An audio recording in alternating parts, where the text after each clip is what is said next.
After you look at the scientific proof, the historical proof begins to leap out at you in completely new ways. A good example of this new context can be found with Jeremiah, a prophet from the Old Testament. He felt compelled to warn us of something he called the destroyer, and he clearly foresaw how the entire earth would suffer its wrath. In Jeremiah 25:32 and 48:8 we read, "Disasters will soon spread from nation to nation.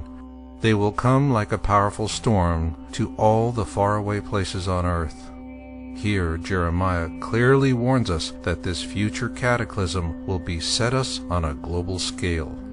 He goes on to say, "The destroyer will come against every town. Not one town will escape. The Lord said this will happen." Here Jeremiah identifies the global cataclysm as being caused by something he refers to as the destroyer. So are there any similar ancient texts from this same period of time that give us the same exact wording? Yes, there is.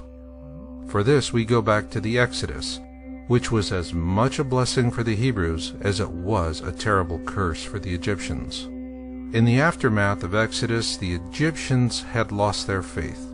Their own pantheon of gods had proven impotent before the powers of the Hebrew God. Just as we felt compelled to understand why 9/11 caught us so unawares, the Egyptians needed to understand what happened to them as well. So as the Hebrews began to write the Old Testament, the Egyptians simultaneously penned a massive anthology called the Great Book. The original text was written in ancient Hieratic and was later translated into Phoenician and then on into English. In its original form, the Great Book was the size of a modern encyclopedia, and it offered very precise historical accounts. Two such notable accounts were Noah's flood, or the deluge as it is more commonly known across the four corners of the earth. In the Egyptian account of Sesuda and Hanok, they described an ark very similar to the one built by Noah, and in much the same manner. Then there are the Egyptian accounts of the 10 plagues of Exodus. It is important to keep in mind their version was written by the vanquished, as opposed to the Old Testament account, which was written by the victorious Hebrews. There are many similarities between the two. For example, neither the Hebrews nor the Egyptians mention the actual name of the Pharaoh of Exodus. However, where they differ, and strikingly so, is in what actually caused the 10 plagues of Exodus.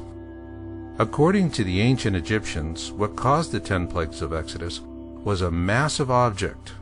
They also tell us this same object caused Noah's flood and the destruction of Atlantis as well. Like the Hebrew prophet Jeremiah, they too called it the destroyer and have warned us of its return. In fact, the ancient Egyptians go to great length to warn us that Jeremiah's destroyer will return with catastrophic consequences for all of the earth and those who live upon it, and in these days. What remains of these ancient Egyptian historical accounts are contained within the first 6 books of the Qumran Bible, and they corroborate similar accounts in the Hebrew Torah, or the Old Testament as it is referred to by Christians.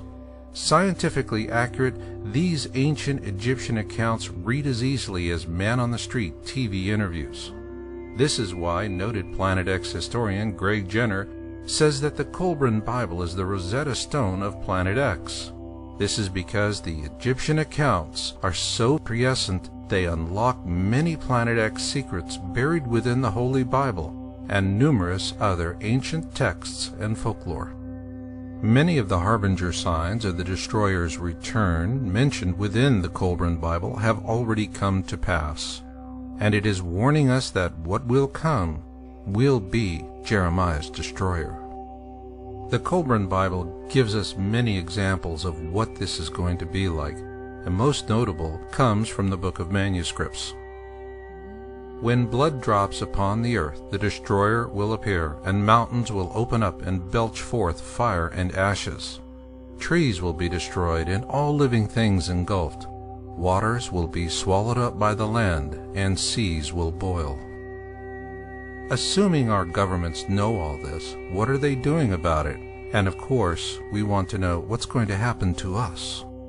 Well, our governments have known about it for a long time, and yes, they're doing plenty about it. The question is, what are you doing about it?